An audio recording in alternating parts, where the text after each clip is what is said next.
नमस्कार दोस्तों, एक बार फिर से आपका स्वागत है प्रेप यात्रा विद केडी में। चलिए देखते हैं 29 जुलाई के टॉप 10 करंट अफेयर्स। पहला आज जो है 29 जुलाई का दिन है। आज के दिन ही इंटरनेशनल टाइगर डे सेलिब्रेट किया जाता है और इस बार का जो थीम रहने वाला है securing the future of tigers with indigenous peoples and local communities at the heart.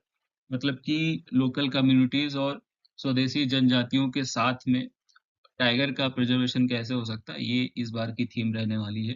और इसकी हिस्ट्री की बात करें तो 2010 में स्टार्ट किया गया था। 2010 में 2010 में सेंट पीटर्सबर्ग में एक टाइगर समिट हुई, जहाँ पे ये गोल डिसाइड किया कि अभी जितने टाइगर की संख्या है उसको डबल कर लेंगे हम बाय 2022।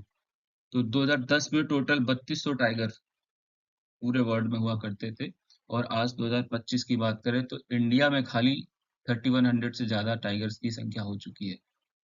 तो एक ये फैक्ट भी आप याद रख सकते हैं कि दुनिया में जितने भी टाइगर की पॉपुलेशन है उसका 75% इंडिया में है। चलिए बढ़ते हैं अगले अपडेट की तरफ। काजीरंगा नेशनल पार्क जो असम में पड़ता है, दुनिया का तीसरा हाईएस्ट टाइगर डेंसिटी वाला नेशनल पार्क बन गया है।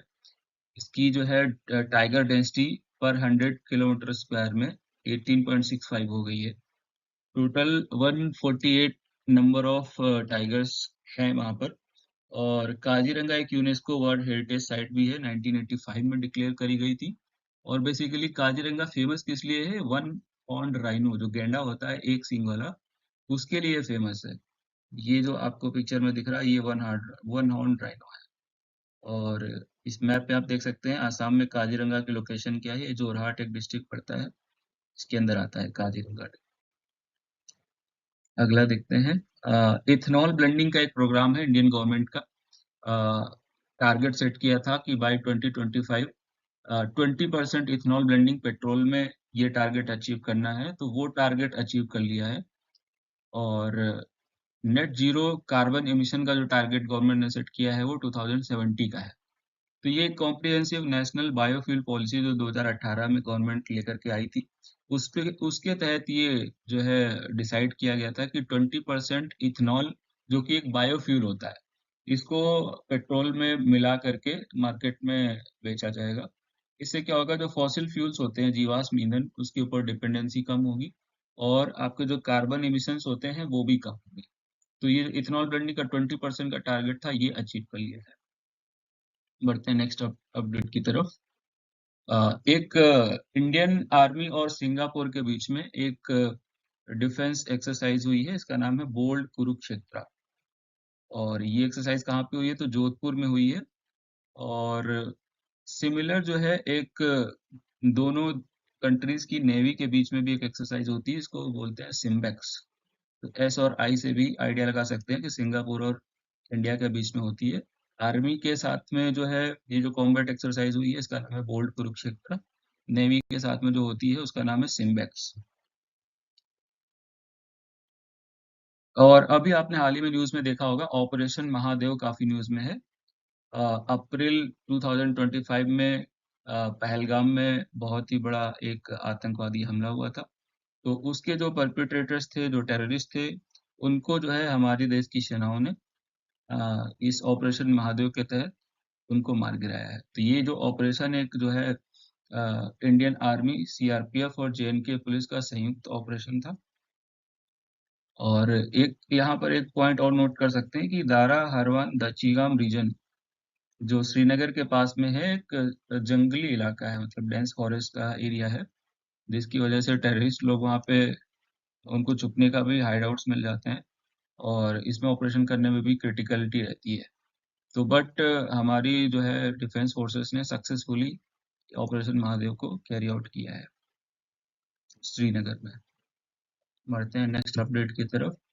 प्रलय मिसाइल एक जो है अभी न्यूज में है। प्रलय मिसाइल, इंडिया ने अपनी एक नई मिसाइल जो है तैयार करी है। इंडिया का जो डीआरडीओ है, उड़ीसा में जो डॉक्टर एपीजे अब्दुल कलाम का आइलैंड है, वहां से प्रलय मिसाइल्स के 2 सक्सेसफुल टेस्ट कर लिए गए। तो प्रलय मिसाइल क्या है? एक बैलिस्टिक मिसाइल है बेसिकली। और कैनिस्टराइज्ड मिसाइल बोलते हैं। कैनिस्टराइज क्या होता है? मतलब कि एक कंटेनर होता है, इसको कैनिस्टर बोलते हैं। तो ये मिसाइल उसमें स्टोर करी जाती है, ट्रांसपोर्ट करी जाती है, लॉन्च भी करी जाती है। तो ये जो व्हीकल देख रहे हैं यहाँ पे आपको इसमें इस तरीके से स्टोरेज ये कंटेनर्स रहते हैं, जिनको कैनिस्टर बोलते हैं। तो बेसिकली ये कैनिस्टराइज्ड मिसाइल रहने वाली है।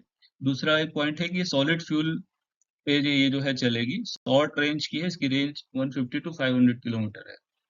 तो इसके 2 टेस्ट कर लिए गए हैं, जिसमें ये रेंज टेस्ट करी जाती है कि how much range it is getting. बढ़ते हैं नेक्स्ट अपडेट की तरफ। इंडिया का पहला हिंदी मीडियम एमबीबीएस का कॉलेज जो है एमपी के जबलपुर में खुलने वाला है। तो ये पहली बार ऐसा हो रहा है कि पूरा एमबीबीएस का जो करिकुलम है वो हिंदी में होने वाला है। तो ऐसा पहला कॉलेज जबलपुर में खुलने वाला है। और ये जो टारगेट है ये हमारा नेशनल एजुकेशन पॉलिसी जो 2020 में लाई गई थी, उसमें जो रिकमेंडेशन है कि रीजनल लैंग्वेजेस में एजुकेशन को प्रमोट किया जाना चाहिए, not only in primary education but also in higher studies. तो उस गोल के साथ में अलाइन होती है ये चीज, जो हिंदी मीडियम का एमबीबीएस कॉलेज जो जबलपुर में खुल रहा है।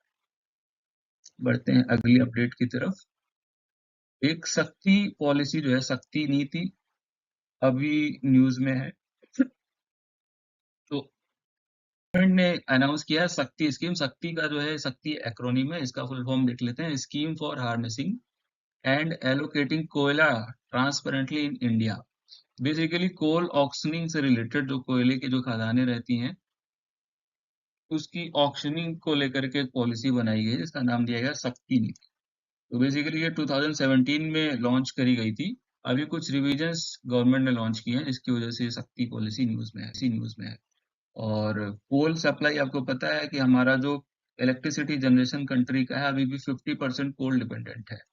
तो जो थर्मल पावर प्लांट्स रहते हैं वो कोल के ऊपर चलते हैं। और इंडिया का अगर कोल के पर्सपेक्टिव में बात करें तो India is fifth largest country in the world in terms of coal reserves. And when it comes to coal consumption, खपत की बात करें तो इंडिया का रैंक सेकंड है। नेक्स्ट, एक और जो है स्कीम अभी न्यूज में है, मेरा गांव मेरा धरोहर। मिनिस्ट्री ऑफ कल्चर ने ये स्कीम लॉन्च करी है। इसका पर्पस क्या है, जो रूरल हेरिटेज है, हमारे जो गांव की जो विरासत है, उसको प्रिजर्व कैसे किया जा सकता है, उसको लेकर के ये स्कीम लॉन्च करी गई है, मेरा गांव मेरा धरोहर। तो इसमें बेसिकली करना क्या है कि जो लोकल ट्रेडिशंस रहती हैं गाँव की, या जो आर्किटेक्चर है, मॉन्यूमेंट्स रहते हैं, या कुछ उनकी क्राफ्ट है, तो उनको मैप करना और उनको डॉक्यूमेंट करना, सो दैट उनको फ्यूचर जनरेशंस के लिए प्रिजर्व किया जा सके। तो ये इस स्कीम का पर्पस रहने वाला है। और national mission on cultural mapping एक स्कीम है, ये स्कीम उसका पार्ट भी है।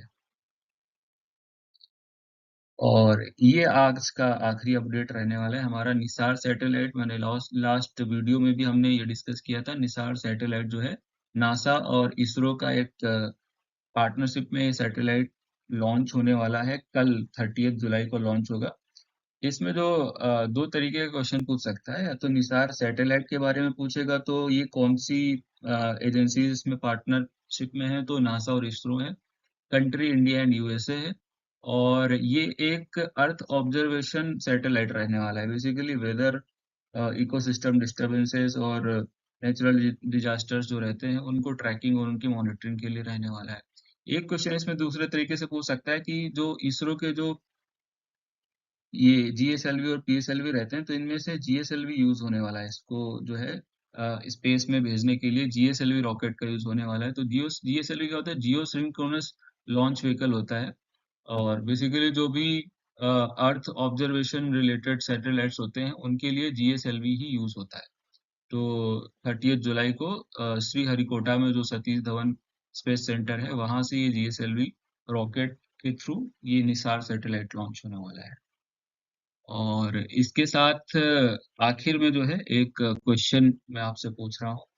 हमने आज के करंट अफेयर्स में डिस्कस भी किया है। डाचीगाम नेशनल पार्क जो है, आपको बताना है कि कौन से स्टेट में अ, स्थित है। हिमाचल प्रदेश, उत्तराखंड, लद्दाख, जम्मू एंड कश्मीर। इसका सही जवाब आप हमें जो है कमेंट सेक्शन में बताइए, और मैं डिस्क्रिप्शन में इसका सही आंसर लिख दूंगा। तो ये थे आज के टॉप 10 करंट अफेयर्स। और इसी तरह से हमारे चैनल के साथ जुड़े रहिए, सपोर्ट करिए। और अगर आपको पीडीएफ चाहिए आज के लेक्चर का, तो आप टेलीग्राम चैनल भी ज्वाइन करिए और वहाँ पे आपको पीडीएफ मिल जाएगा। थैंक यू, जय हिंद।